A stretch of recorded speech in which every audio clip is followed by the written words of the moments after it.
Olá, eu sou José Caldas e esse é o programa Justiça nas Ruas, sempre trazendo um tema que está na boca do povo. E esse tema está muito na boca do povo, que são as manifestações populares no Brasil e as perspectivas de mudanças, pós-protestos. E para poder debater o tema conosco, nós trouxemos aqui dois especialistas, dois professores da Universidade Federal do Espírito Santo. À minha esquerda, o professor Roberto Garcia Simões, sociólogo, e à minha direita, a professora Euzenéia Carlos do Nascimento, que é cientista política também, além de professora da Universidade Federal do Espírito Santo. Eu gostaria de começar aqui, parece que desde que começaram os movimentos, professor Roberto, já começaram estudos na própria universidade sobre as causas e o acompanhamento desses movimentos, né? Eu penso que os movimentos, eles colocaram em questão e, ao mesmo tempo, movimentaram toda a sociedade, né?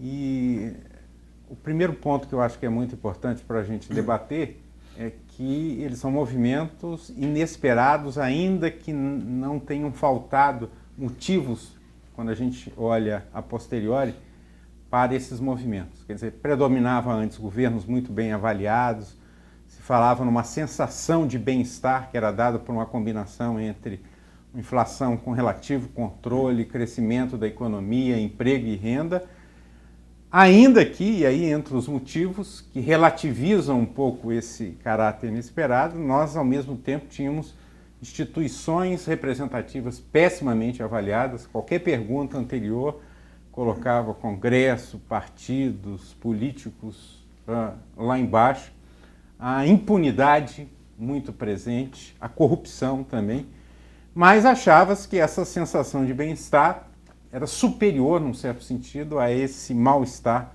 presente. E o que a gente viu a partir de junho, que a realidade não era bem essa, e esses movimentos, então, deflagrados, colocam hoje em evidência aquilo que não estava, como, por exemplo, a crise da representação, o combate e o uso melhor do recurso público, serviços de qualidade. Bem, professora Euzenéia, eu estava refletindo aqui, em 60 anos, nos últimos 60 anos da história do país, esse foi o 6º grande momento de mobilização popular. Estava fazendo uma remissão, nós tivemos a grande campanha do Petróleo é Nosso na década de 50, depois tivemos no pré-64, a própria classe média, toda aquela convulsão que até respaldou a intervenção dos militares. Em 68, os estudantes foram para a rua já no enfrentamento à repressão. Depois nós tivemos um outro movimento forte, foi em 84, o movimento das diretas, depois o Fora Collor em 92 e um hiato de 20 anos até esse momento.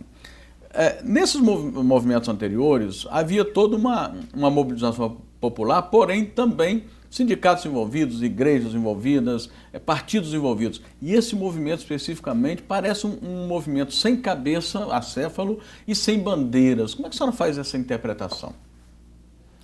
Eu acho que uma especificidade desse movimento em relação aos anteriores que você citou é o fato deles estarem se desenvolvendo em um contexto democrático. Portanto, onde o Estado de Direito está posto e as instituições políticas estão em funcionamento, né? Então, há uma abertura, mesmo que em tese, dos canais institucionais, só que esses canais institucionais não parecem ter sido suficientes como uma forma de expressar e de vocalizar as demandas por parte desse movimento que hoje está posto nas ruas. Então, creio que uma particularidade é o fato dele se desenvolver em um período de democracia.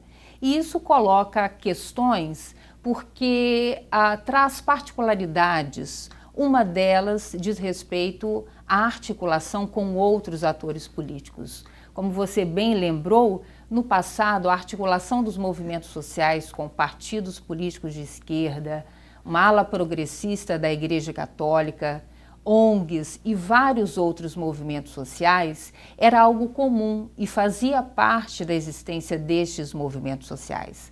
Acho importante também colocar que nesse contexto de articulação com outros movimentos, onde os próprios sindicatos também estavam presentes, um aspecto relevante é que esses outros atores em redes de articulação eram também atores que estavam se colocando à esquerda. Portanto, eram também atores que estavam propondo mudanças e transformações sociais. Tínhamos dentro da igreja uma ala progressista que se colocava na formação desses movimentos sociais. No sindicato participante havia um movimento do novo sindicalismo, então também presente uma proposta de transformação dos próprios sindicatos. E entre os partidos políticos, não todos, mas especificamente aqueles que estavam se constituindo no contexto da transição democrática e se colocando também como partidos de esquerda. Portanto, essa articulação que ocorre dos movimentos com esses outros atores se dá a partir de uma convergência de aspirações em torno de transformações, em torno de mudanças significativas na sociedade. Professor Roberto, Cazuza, nos anos 80, até cantou a música Ideologia, eu preciso de uma para viver. E esses movimentos parece que eles vêm sem carga ideológica ou com um pequeno grupo com carga ideológica, mas vem um movimento espontâneo das ruas. O senhor identifica dessa maneira também a falta da ideologia nos movimentos? Olha, eu acho que não. Eu acho que há uma pluralidade expressa nos diferentes cartazes que diferencia, por exemplo, as manifestações das centrais sindicais. Nós não vimos bandeira de nenhum partido, de nenhum sindicato. O que nós vimos foi uma miríade de cartazes que, por exemplo, contrastavam os serviços públicos com a Copa. Isto é uma ideologia de que você quer serviços públicos. Se isso é de direita, de esquerda, de centro, não importa, né? Ao mesmo tempo, nós vimos contradições claras, né? Eu estava numa das manifestações e vi uma pessoa com um cartaz assim, pena de morte para os menores infratores. O que mostra, e isso deixou muitas pessoas até ressabiadas, que não era um movimento de esquerda, de direita ou de centro, era um movimento em que havia pelo menos no seu início, múltiplas visões de mundo presentes. Não pré-preparadas para chegar na cena da rua, mas expressando e vocalizando os seus interesses. Vi também coisas minúsculas, fechamento de uma clínica em Cachoeiro de Itapemirim, né? Então, a profusão de colocações faz com que as pessoas, e isto que diferencia das manifestações anteriores que você colocou, não houve uma preparação prévia de uma pauta. Não houve lideranças que expressassem o movimento. E por isso que houve engajamento. As pessoas disseram assim, agora eu vou para a rua com o meu valor e com a minha crença externá-la. E essa diferença, então, ideológica, ela também vem muito tomada. Eu vi alunos meus que têm 24 anos, começaram a ter alguma coisa no início do governo Fernando Henrique Cardoso. Então, há uma transição de geração que não assistiu nenhum desses processos, nem a queda do Collor. Estava lá presente, né? Quer dizer, anos, são né? jovens que estão surgindo agora. Assim como você tinha pessoas de maior idade, você tinha pessoas de alta renda em grande presença, você tinha pessoas de baixa renda. Eu penso que essa pluralidade é que nós ainda temos que entender como é que ela efetivamente teve condições de se expressar e se nós vamos assistir movimentos mais segmentados ou ainda teremos esses movimentos de múltiplas ideias, e, se você quiser, de múltiplas visões de mundo. Professora Osinéia, até pegando esse gancho do professor Roberto Garcia, esse movimento multifacetado, né, que nós verificamos nessa grande manifestação, e até pegando o gancho também que a senhora colocou, que esse é um movimento que a característica dele é que está acontecendo num momento democrático.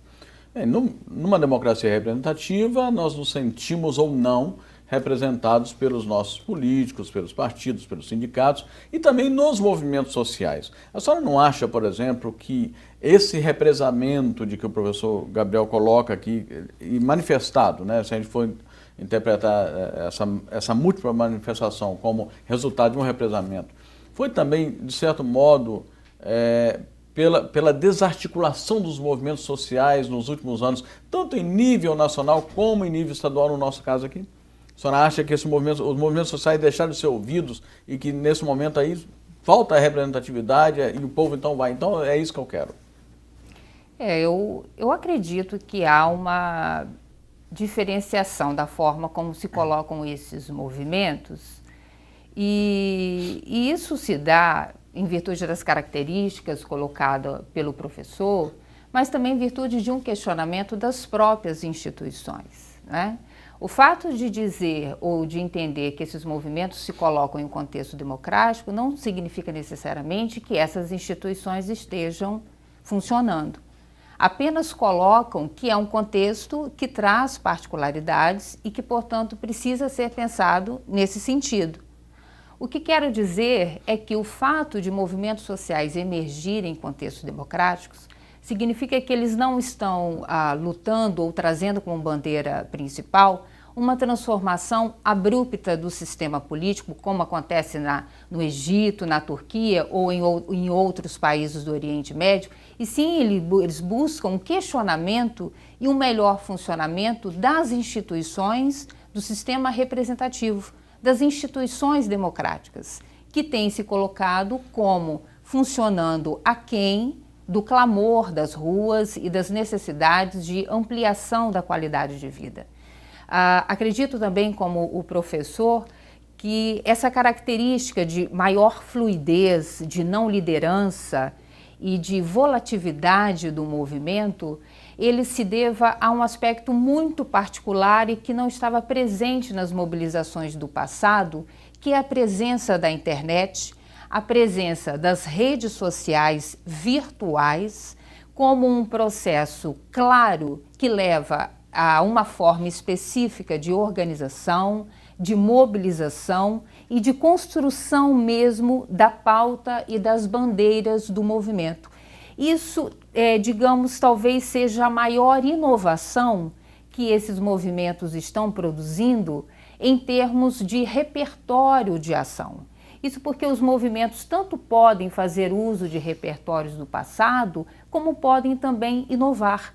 Então, acredito que a inovação em uma articulação mobilizatória via redes sociais seja uma forma que produz uma identidade particular a esse movimento e que produz também consequências. Uma das consequências é a dificuldade da visibilidade da liderança, né?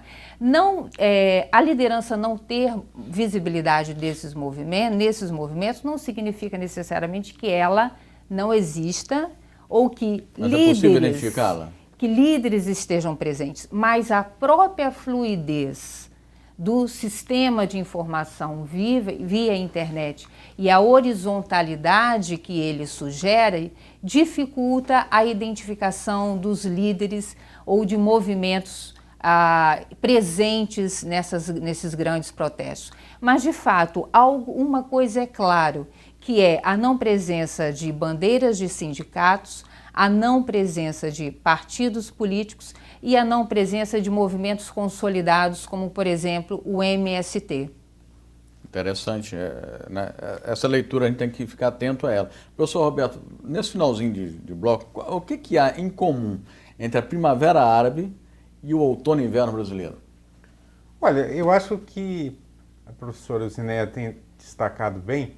É claro que lá nós temos uma longa tradição de regimes ditatoriais, mas o que está em questão também no Brasil é uma determinada forma de democracia, né? Quer dizer, o fato de nós termos funcionando as instituições, isso significa que, num certo sentido, as pessoas estão colocando o seguinte: olha, a política está muito distante do nosso dia a dia e não há relacionamento.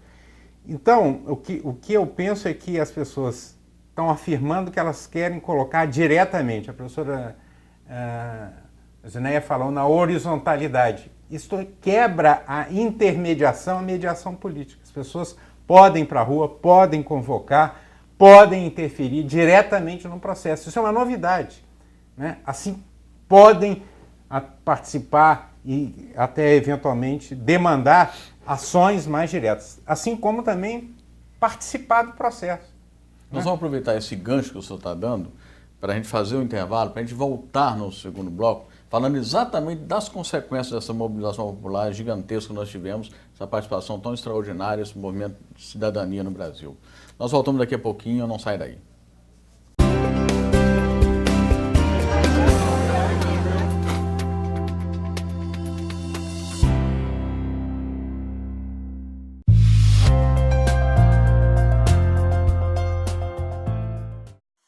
Qualquer cidadão que identifica dano ao patrimônio público pode promover uma ação popular. E qualquer cidadão também pode consultar as últimas decisões desses casos no site do tribunal. Basta acessar www.tjs.jus.br, clicar no banner Ações Populares, escolher a ação que quer acompanhar e pronto! Acesse www.tjs.jus.br.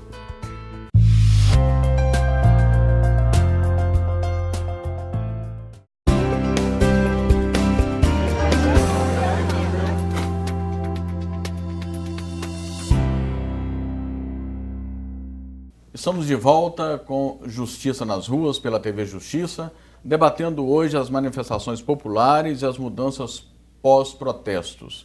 Nós temos aqui hoje o professor Roberto Garcia Simões, que é sociólogo, e a professora Euzeneia Carlos do Nascimento, cientista política, ambos professores da Universidade Federal do Espírito Santo. Professora, já dá para ter uma noção do que vem depois das manifestações? Já temos algum reflexo das manifestações no reordenamento, no rearranjo institucional do nosso sistema democrático? Talvez possamos falar de um efeito ou de uma repercussão sobre a opinião pública. E talvez esse seja uma das mais importantes repercussões, né? Pensar que a opinião pública, o cidadão ordinário, o cidadão comum, presenciando esse movimento de mobilizações, possa pensar nas possibilidades de ampliação da sua participação, do exercício da cidadania e das repercussões que uma participação via protesto, ou seja, fora dos canais institucionalizados de participação, possa produzir sobre as decisões políticas, não é? Esse talvez seja um efeito mais visível.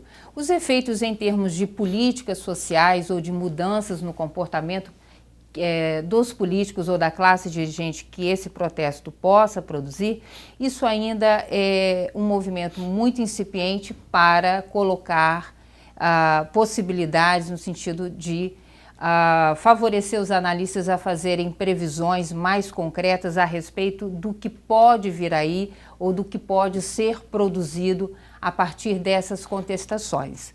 Por outro lado, tivemos alguns efeitos pontuais, né? O primeiro deles foi a redução do custo da passagem em São Paulo e em outras capitais do Brasil, e o início de uma discussão a respeito da mobilidade urbana, né? Ainda que a educação, a saúde e a segurança estejam sendo pautadas nessas bandeiras diversas, a questão da mobilidade urbana tem se colocado central no Brasil e especificamente no caso de Vitória, produzindo desdobramentos para o movimento, no sentido de que houve uma alteração no repertório de ação, onde a ocupação da Assembleia Legislativa é tomada como uma estratégia de pressão mais enfática do que as ruas, já que elas propunham bandeiras mais gerais e mais multivocalizadas. E, nesse sentido, a discussão em torno de uma política urbana, ela pode produzir alguns efeitos em termos de um posicionamento da classe política. Professor Roberto, a classe política e as instituições democráticas vão ter que se reinventar? Olha, eu acho que esse é um dos pontos básicos, até porque penso que uma das coisas relevantes que está colocada é o seguinte: como é que nós vamos combinar, ainda que com tensões e eventualmente com complementariedades, as democracias representativa, participativa e direta. Isso está na ordem do dia. Veja bem que o Congresso está com extrema dificuldade de processar. Ao mesmo tempo que a gente tem essa coisa das ruas, para mostrar como é que nós precisamos estar muito antenados para o que está acontecendo, simbolicamente nós vimos o presidente da Câmara e do Senado indo de jatinho ver a Copa do Mundo. Isto é algo que plena mostra, manifestação. isso mostra a total insensibilidade desse mundo, porque, né, diz assim, olha, está acontecendo isso, ao mesmo tempo eles são capazes, como fez o presidente do Senado, de propor uma medida populista, passe livre para toda a população. Então, acho que esse é o principal ponto. 2014, acho que o que poderá acontecer? Esses movimentos clamando por uma nova política e estando presente a velha política no cenário. O que haverá de renovação? De renovação. Então, ou vamos nos comportar como moares novamente, na hora de votar? Então, acho que o que caracteriza esse mundo também é a instantaneidade. E até li alguma coisa sobre isso, dizendo o seguinte, olha, o que se tem é um certo instantâneo prolongado, só que as coisas não mudam rapidamente, né? Nesse outro mundo da política e dos políticos. Então, como é que isso vai conviver, a demanda por mudança e o ensaio de mudanças, eu acho que é um ponto. Só para fechar, ao mesmo tempo, o Congresso, por exemplo, reduziu o número de assinaturas necessárias para uma democracia direta, que é o quê? Os projetos de lei de iniciativa popular. Agora, em torno de 700, 800 mil assinaturas está se fazendo, vai se poder propor, quem sabe, se a reforma política não poderá vir de um projeto de iniciativa popular. Professora Elzineia, os poderes estavam despreparados para lidar com a manifestação popular, com a mobilização popular, tanto, os três poderes republicanos? Foi um movimento, digamos, inesperado. Pegou a todos de surpresa. As próprias ruas, a opinião pública também não esperava essa movimentação.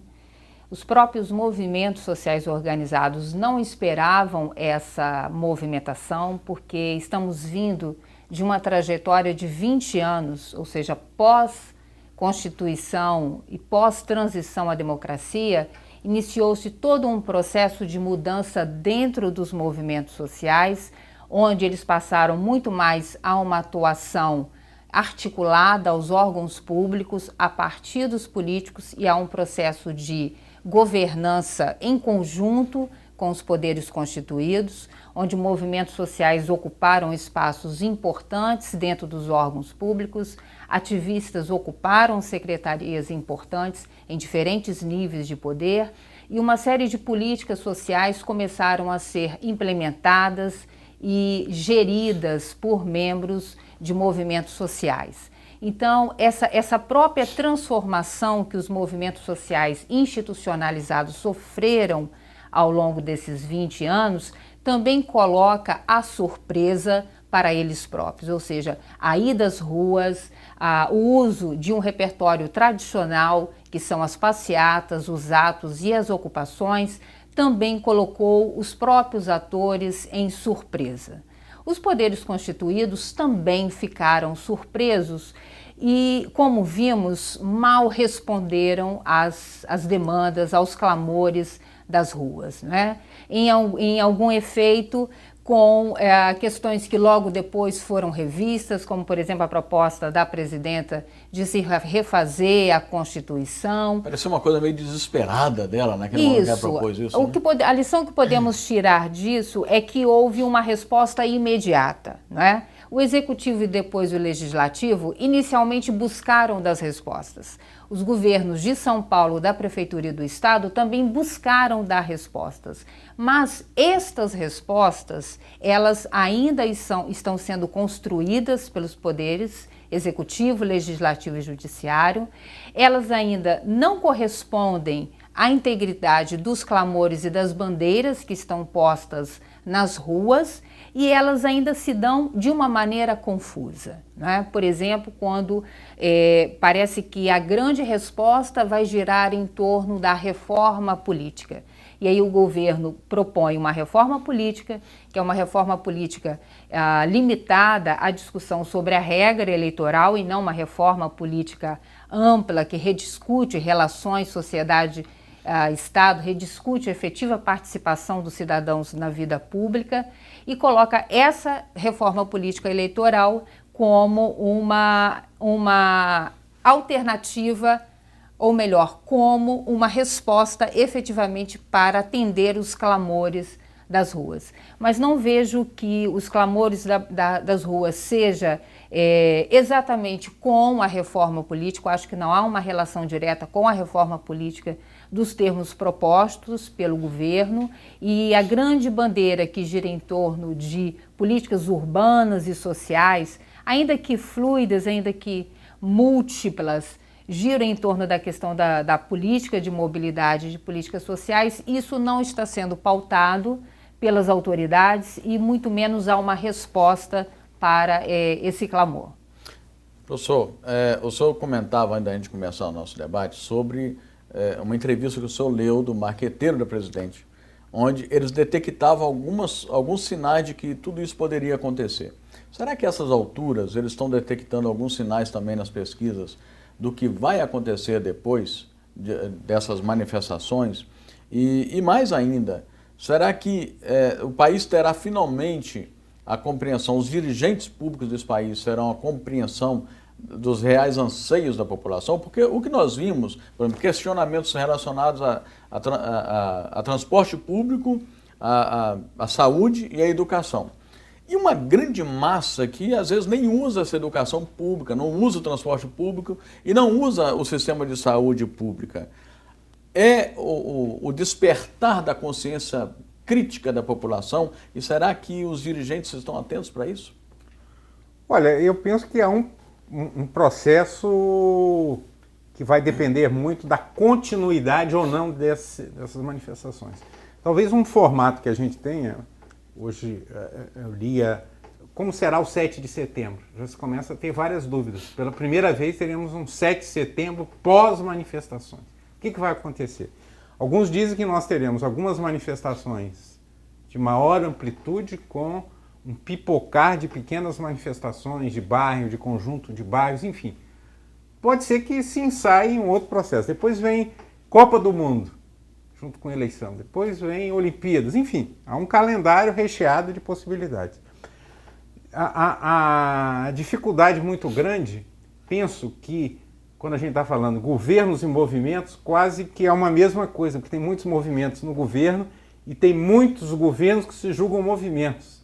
E essa foi, talvez, a grande confusão que apartou governos e movimentos das ruas. As centrais sindicais, inclusive, pagaram isso.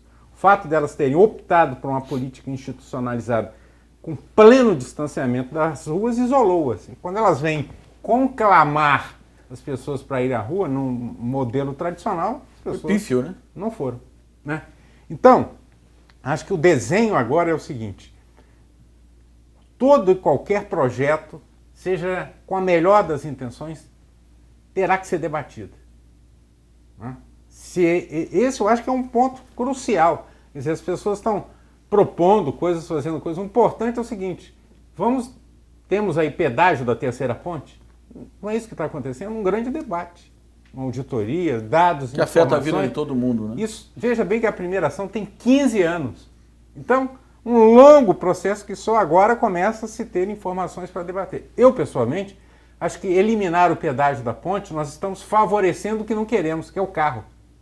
Então nós vamos ter que discutir com outras cidades do mundo o seguinte: olha, carros, principalmente porque grande parte deles é de uma classe média alta, podem ajudar a financiar o transporte coletivo. Isso é um debate que, como cidadão, eu quero fazer.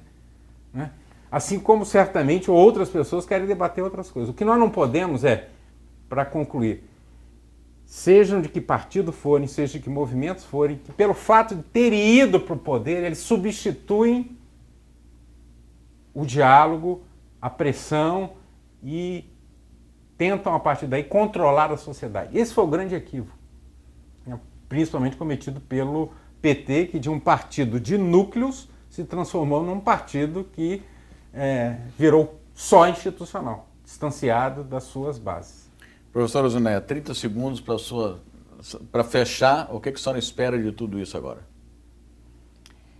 Eu espero a ampliação da consciência política por parte dos cidadãos, que são os verdadeiros atores, os grandes atores desse processo mobilizatório, e eu espero uma sensibilização das instituições políticas por parte da absorção, no sentido da absorção dessas demandas que estão colocadas nas ruas, que são demandas legítimas, para que passem a fazer parte dos programas de governo e que, de fato, se efetive as políticas sociais que estão sendo colocadas como bandeiras coletivas.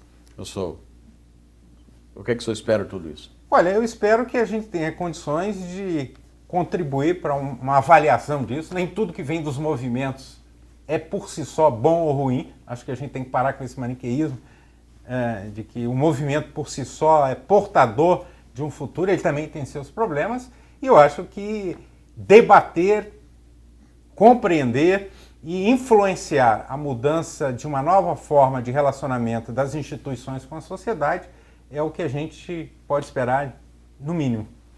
Nós estamos chegando ao final de mais um programa Justiça nas Ruas, sempre trazendo um tema que está na boca do povo. E eu gostaria de agradecer muito a participação do professor Roberto Garcia Simões, a professora Elzineia Carlos do Nascimento, ambos professores da Universidade Federal do Espírito Santo. O professor é cientista político, o professor sociólogo.